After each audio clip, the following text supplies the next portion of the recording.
It's heating up this week. It is. I know a lot of people liked some of the cooler temperatures Yes. last week, but it's not here to stay, Wes. We're going to see some summertime temperatures again this week. Heartbreaking. You know how East Tennessee goes, though. This is what happens. We get a little taste of fall, and then we kind of return to summer, and then eventually we'll actually get to real fall, but not quite yet. It looks like another hot work week ahead.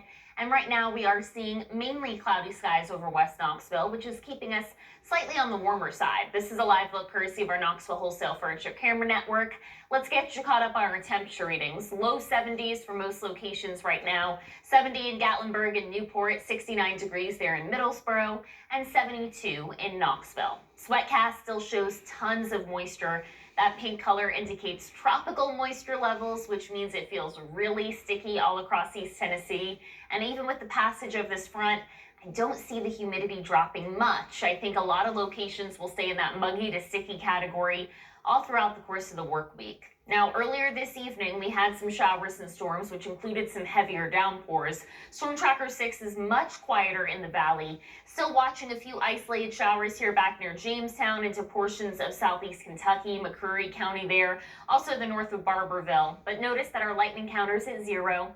Any of those flood advisories we had earlier, they've all been allowed to expire, which is great news. Means that our potential to see flooding tonight has diminished. They've also taken us out of our severe weather potential, so I'm not expecting strong thunderstorms overnight tonight, but could you hear a rumble of thunder or two? Maybe, especially as that front tries to kind of slowly make its way through East Tennessee. A lot of cloud cover overnight keeps us mild, though. 65 in Wartburg, 64 degrees in Oneida. If we can get a few breaks in the clouds, there could be some dense fog early tomorrow morning, so plan to give yourself maybe a few extra minutes.